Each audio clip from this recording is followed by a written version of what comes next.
हिंदी में यूपीएससी की तैयारी से संबंधित प्रोग्राम्स को देखने के लिए सब्सक्राइब करें स्टडी IQ IAS हिंदी। नमस्कार साथियों, मैं कुणाल आप सभी का study IQ IAS Hindi YouTube channel पे स्वागत करता हूं। हमारी आज की क्लास में हम लोग बात करने वाले हैं घर लौटेगा कोहिनूर। दरअसल भारत सरकार ब्रिटेन सरकार के साथ इस मुद्दे पर चर्चा कर रही है कि जो भारत की ऐतिहासिक धरोहर है, अब हम उनके साझा इस्तेमाल को बढ़ावा दें, ना कि कोई एक देश उसके ऊपर नियंत्रण करके रखे। दरअसल हम सभी ये बात जानते हैं कि औपनिवेशिक काल के दौरान हमारी बहुत सारी बहुमूल्य वस्तुओं को ब्रिटेन ले जाया गया था और उसके बाद वो आज तक कभी वापस नहीं आई है। लेकिन वो भारत के लिए पहले भी बहुत ज़्यादा महत्वपूर्ण थी और आज भी उनका महत्व बहुमूल्य ही बना हुआ है। इसी वजह से अब उनके साझा उपयोग की बातचीत की जा रही है। तो आइए बढ़ते हैं आगे और आगे बढ़ते हुए जानते समझते हैं कि क्लास में क्या क्या शामिल है और कौन कौन सी महत्वपूर्ण बातें हमें अपनी परीक्षा के लिए ध्यान रखनी है। तो देखिए, हमारी जो न्यूज़ है उसका कहना है Kohinoor diamond coming back home, UK minister says this is something I have discussed. तो यहाँ से आया है पूरा ये हमारा मामला। अब आइए आगे बढ़ते हुए देखते हैं कि क्लास में क्या क्या शामिल है। तो आज हम लोग बात करेंगे चर्चा में क्यों कोहिनूर वापसी के लिए प्रयास, सरकार के प्रयास, कोहिनूर की उत्पत्ति, कोहिनूर का हस्तांतरण और ब्रिटेन को कोहिनूर, ये सारी बातें हम लोग जानेंगे समझेंगे। तो फिलहाल जो मामला है उसमें हमें पता चला है कि ब्रिटेन की संस्कृति, मीडिया और खेल मंत्री, जिनका नाम है लीजा नंदी, तो उन्होंने ये बताया कि भाई नई दिल्ली की आधिकारिक यात्रा के दौरान ब्रिटेन और भारत सांस्कृतिक कलाकृतियों पर सहयोग बढ़ाने के लिए लगातार चर्चा कर रहे हैं। यानी कि ये अपनी भारत की यात्रा पर जब आई हैं तो इन्होंने बताया कि भाई दोनों देश क्या कर रहे हैं, फिलहाल सांस्कृतिक कलाकृतियों पर सहयोग को बढ़ाने के लिए लगातार चर्चा कर रहे हैं। और बहुत महत्वपूर्ण विषय है और ये आज का विषय नहीं है, कई वर्ष बीत चुके हैं इस विषय पर चर्चा करते हुए कि भाई इस काम को आगे बढ़ाया जाना चाहिए। और जो भारत की महत्वपूर्ण वस्तुएं हैं, कलाकृतियां हैं, दरअसल वो भारत भी आनी चाहिए, शेयरिंग होनी चाहिए। ऐसा नहीं है कि आप उसके ऊपर अपनी अकेले होल्डिंग रखें। तो ये चीज़ें बहुत ज़्यादा गलत मानी जाए। तो जिन विषयों पर चर्चा हो रही है, जिन कलाकृतियों के लिए चर्चा हो रही है, उन कलाकृतियों के अंदर कोहिनूर हीरा भी शामिल है। ये वाली बात भी सामने आई है। तो अब इसी की वजह से बातचीत चल रही है कि ये सारी बातचीत सफल हो जाए जल्द से जल्द और इसके बाद कोहिनूर भारत आ जाए और फिर हम सभी लोग प्रत्यक्ष रूप से कोहिनूर को जहाँ भी म्यूजियम में रखा जाएगा वहाँ उसको देख सकें और महत्व को अनुभव कर सकें, क्योंकि इतिहास के सबसे खास हीरो में से एक कोहिनूर माना जाता है। तो बहुत सारी चीज़ें हैं इससे जुड़ी हुई जो हमें आज पढ़नी, जाननी, समझनी।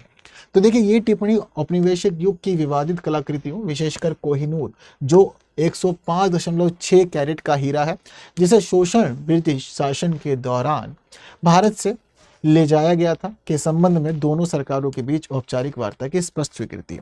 तो देखिए, कोहिनूर को लेकर के हम बातचीत कर रहे हैं और बहुत सारी हमारी इसके अलावा भी और कलाकृतियां हैं जिनको हम लोग विवादित कलाकृतियां कहते हैं। विवादित क्यों कहते हैं? क्योंकि जिस समय भाई अंग्रेजी शासन था तो ये लोग अपनी मनमर्जी से जो जो इनको अच्छा लगता था वो उठा उठा करके ले जाया करते थे और अपने देश में रख लिया करते थे। तो बहुत सारी वस्तुएं, बहुत सारी कलाकृतियां ऐसे ही पहुंच गई हैं ब्रिटेन, जिसके लिए हम लोग बात करते हैं कि ठीक है, डिस्कस करो। और फिर उसके बाद हम चाहते हैं कि भाई भारत को भी उनका इस्तेमाल मिलना चाहिए, हमारे देश, हमारे नए लोग भी जाने समझे उन सभी चीज़ों के, उन सभी वस्तुओं के ऐतिहासिक और उनके सांस्कृतिक महत्व को। तो भारतीय मूल की ही हैं फिलहाल ये जो मंत्री हैं, जिनका नाम नंदी है। तो इन्होंने मीडिया से बातचीत कर बताया कि हम काफ़ी समय से ब्रिटेन और भारत के बीच में इस बात पर चर्चा कर रहे हैं कि हम किस तरह से साथ मिलकर इन कलाकृतियों के ऊपर काम कर सकें, इनके लिए काम कर सकें। और इसका उद्देश्य ये सुनिश्चित करना है कि दोनों देश के लोग बहुत अलग युग की कई सांस्कृतिक कलाकृतियों से लाभ उठा सकें और उन पर उनकी पहुँच हो सके। तो ये सारे के सारे महत्वपूर्ण विषय, ठीक है। अब दरअसल बात करते हैं हम लोग कि भाई किस प्रकार से चीज़ें चल रही हैं हमारे देश में। तो देखिए, हमारे देश में सरकार भी लंबे समय से प्रयास कर रही है इस पूरे के पूरे मामले को लेकर। तो अब भारत लंबे समय से कोहिनूर की वापसी की मांग कर रहा है। भारत का बार बार कहना है कि देखिए, कोहिनूर भारत का है, आप ले गए हैं तो उसको वापस कीजिए।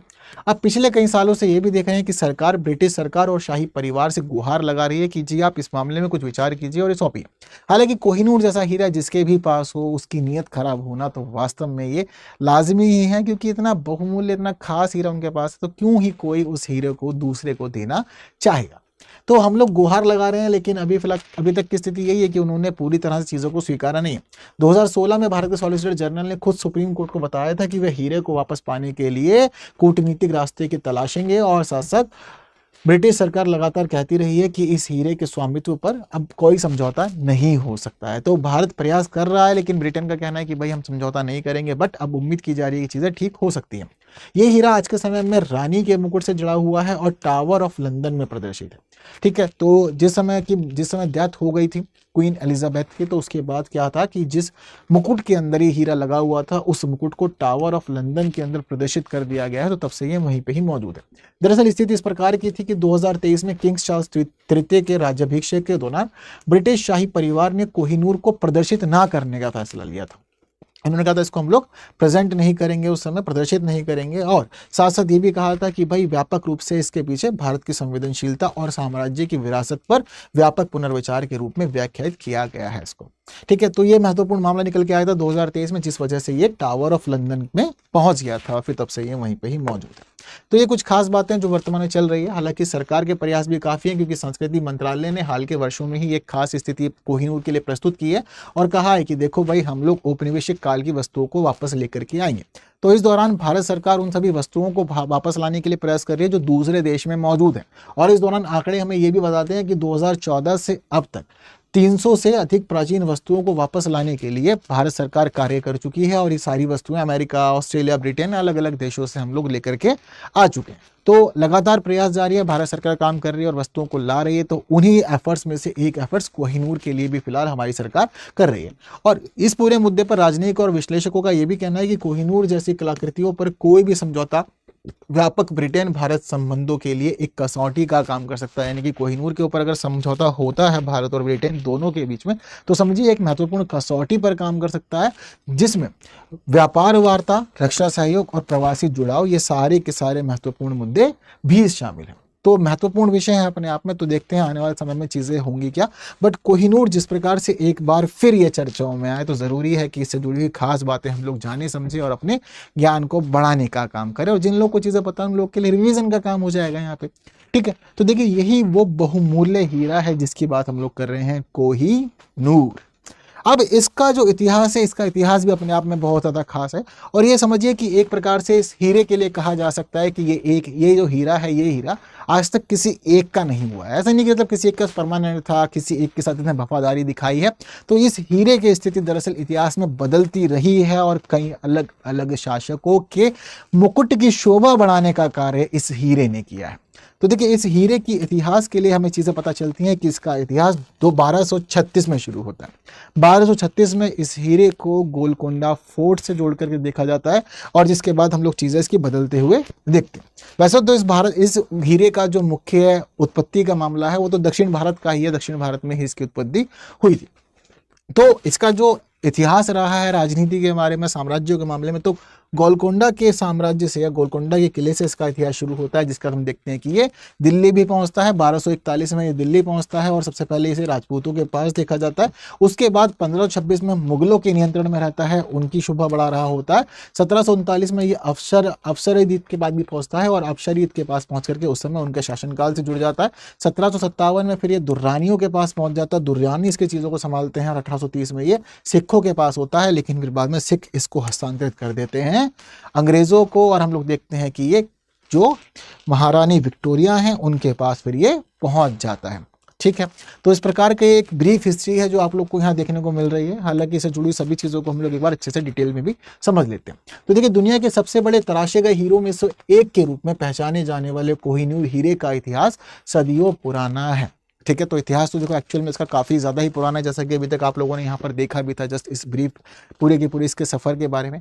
तो देखिए इसकी उत्पत्ति आंध्र प्रदेश में हुई थी, और आंध्र प्रदेश के अंदर गोलकुंडा से इसकी उत्पत्ति मानी जाती है। गोलकुंडा में उत्पत्ति के मामले में ये कहा जाता है कि ये रायलसीमा हीरा खदान से इसकी उत्पत्ति हुई थी, वहां से निकाला गया था, और शुरुआत में यह काकतीय राजवंश के शासन के अधीन रहा था। काकतीय राजवंश के शासन के अधीन रहने के बाद माना जाता है कि अलाउद्दीन खिलजी का मन ललचा गया था इसके ऊपर, और अलाउद्दीन खिलजी का वैसे भी कहना था कि दुनिया की सभी नायाब वस्तुओं के ऊपर केवल उसी का ही हक है, ऐसा वो कहा करता था। ये चीज़ हम लोगों ने देखी भी है। तो अलाउद्दीन खिलजी का मन ललचाया इसके ऊपर, जिस वजह से अलाउद्दीन खिलजी ने दक्षिण भारत में अपने सफल अभियान किए, उसने हमले किए, और खिलजी 1310 में वारंगल में एक ऐसे ही अभियान को लेकर के आगे बढ़ा था, और जिसका मुख्य उद्देश्य यही माना जाता है कि हीरे को हासिल करना ही था। इसके बाद ये हीरा दिल्ली सल्तनत के बादशाहों के पास ही रह जाता है। ठीक है, तो 1526 में बाबर ने इब्राहिम लोदी को हराया, और इब्राहिम लोदी को हरा करके मुगल साम्राज्य की स्थापना हुई थी। तो जैसे ही मुगल शासन स्थापित होता है, तो फिर उसके बाद ये हीरा भी बाबर यानी कि मुगलों के पास पहुंच जाता है। हालांकि शुरुआत में इसकी स्थिति अलग रहती है, लेकिन बाबरनामा से हमें उल्लेख मिलता है कि हाँ, हीरा जो था वो बाबर के पास आ गया था, यानी कि मुगलों के पास आ गया था। और बाबर के बाद में जब ये हीरा शाहजहां के पास आया तो शाहजहां ने इस हीरे को अपने मयूर सिंहासन में लगवा दिया था, और उसके बाद ये हीरा मयूर सिंहासन की शोभा बढ़ाने का कार्य कर रहा था। केवल कहानी यहीं तक ही सीमित नहीं रही। बाद में फारसी सम्राट नादिरा शाह ने जिस समय भारत पर आक्रमण किया तो 1739 में उसके आक्रमण के समय मुगल साम्राज्य पर उसने आक्रमण किया और वहां से इस हीरे को प्राप्त कर लिया। यानी कि अब हीरा कहाँ पहुंच गया है? अब हीरा पहुंच चुका है नादिरा शाह के पास में। तो नादिर शाह के पास हीरा पहुंचने के बाद ये भी एक खास बात पता चलती है कि एक्चुअल में जिस हीरे के नाम को हम लोग आज के समय में जानते हैं, यानी कि इस हीरे को जिस कोहिनूर के नाम से हम लोग जानते हैं, ये कोहिनूर का नाम नादिरा शाह ने ही इस हीरे को दिया था। तो ये जो कोहिनूर के नाम से फेमस हुआ हीरा, ये नाम इसको कहां से मिला था? नादिरा शाह से मिला था। नादिरा शाह ने ही इसको इसका नाम कोह-ए-नूर दिया था, जिसको आज हम लोग कोहिनूर कहते हैं। और इस कोह-ए-नूर का अर्थ होता है फारसी में प्रकाश का पर्वत। तो ये इंपॉर्टेंट है, याद रखिएगा आप लोग। 1747 में नादिरा शाह की हत्या हो जाती है और हत्या के बाद में फिर उसका साम्राज्य बिखर जाता है। लेकिन साम्राज्य के बिखरने के बाद उसका ही एक खास सेनापति होता है जिसका नाम था अहमद शाह दुर्रानी। तो ये जो दुर्रानी है, अहमद शाह दुर्रानी के पास में फिर अब ये हीरा आ जाएगा और अहमद शाह दुर्रानी जिन चीज़ों को संभालता रहेगा। ठीक है, तो अहमद शाह दुर्रानी में से एक था, जो अहमद शाह दुर्रानी है इसके वंशजों में एक रहा है शाह शुजा दुर्रानी। तो दरअसल अब क्या होगा कि ये हीरा जो है वो शाह शुजा दुरानी के पास रहेगा, और लेकिन बाद में शाह शुजा दुरानी इस हीरे को पंजाब के राजा रणजीत सिंह को सौंप देंगे। क्यों? क्योंकि इसके पीछे का रीजन ये था कि महाराजा रणजीत सिंह ने शाह शुजा दुर्रानी को मदद की थी अफगानिस्तान की अपनी गद्दी वापस लेने में। तो जिस समय भाई ये सारा का सारा अभियान सफल हुआ था, गद्दी वापस मिल गई थी शाह शुजा दुर्रानी को, तो उसने गिफ्ट के रूप में, भेंट के रूप में ये हीरा महाराजा रणजीत सिंह को दे दिया था। अब जिस समय महाराजा रणजीत सिंह के पास में हीरा रहा तो हम लोग देखते हैं कि पंजाब में जो है सिख शासन रहा है, हमारा सिख साम्राज्य रहा है। इस साम्राज्य के मामलों में फिर अंग्रेजों ने अपने हाथ फैलाए और बाद में जब सिख साम्राज्य को तोड़ने का काम अंग्रेजों ने किया था तो उस समय एक संधि होती है, लाहौर की संधि। तो ये जो लाहौर की संधि होती है, इस लाहौर की संधि में पता ये चलता है कि एक खास प्रावधान ये किया गया कि जो कोहिनूर नाम का रत्न है, ये रत्न महाराजा रणजीत सिंह ने शाह शुजा से प्राप्त किया था और उसके बाद अब ये हीरा दे दिया जाएगा इंग्लैंड की महारानी को। ये प्रावधान किया गया था लाहौर की संधि।